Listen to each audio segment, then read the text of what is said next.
آی خدا چقدر خسته شدم. ببینم بابا سنجی خونه است. بابا سنجی، الو بابا سنجی، الو کجایی بابا سنجی؟ اینجایی؟ کجایی بابا سنجی؟ بابا سنجی منو تنها نذار. کجایی؟ منو تنها نذار. کجایی؟ آبا چون بگم کردی؟ کجایی؟ اینجایی؟ خب دقیقه بگو کجایی دیگه. کجایی بابا سنجی؟ اینجایی؟ هیچ بابا نیستی. باید بزنم بیرون دیگه، چاری ندارم که. ای خدا بیرم یه قدم بزنم. پاتریک اینجایی؟ پاتریک عجیبه. اینجا هم نیست. پاتریک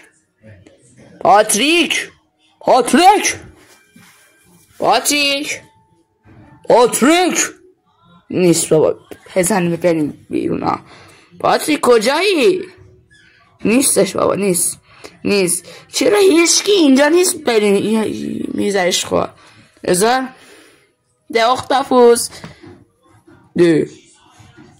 کجایی؟ چرا هیچکی اینجا نیست؟ خدایا چه خبره؟ جناب باختاپوس که قیافه شبیه شلوار بابامه نیستی که. برو بابا. بیرم من رستوران خرچنگ برم ببینم اینجا. سلام باختاپوس کچه نیستش.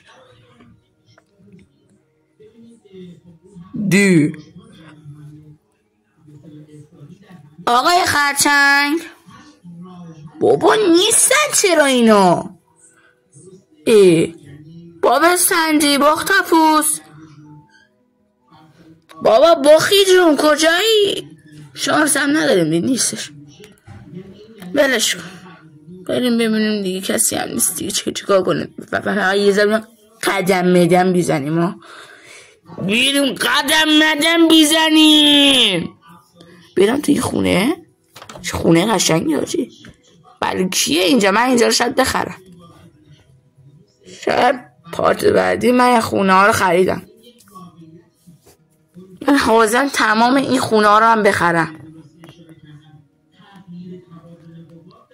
ولی کسی نیست بگورم. حال میدارم بازی کنی. برم یه ذره من رستوران خودم. بچه ها من تازه یه رستوران زدم قشنگ خوشگل. فقط پیداش کنم. رستورانم به چخ رفته هست. اینجا سک کنم. بله بکنم اینجاست. آره دی کوشی خدا. آره همین. ببینیم. خب یه رستوران زدم خوراک خودتون. بودو بیا بادا بیا اینجا. همبرگر دارن بهترین ها. از آقای خرچنگ که قیافه شبیه شورت بابامه. من قشنگتر درست میکنم.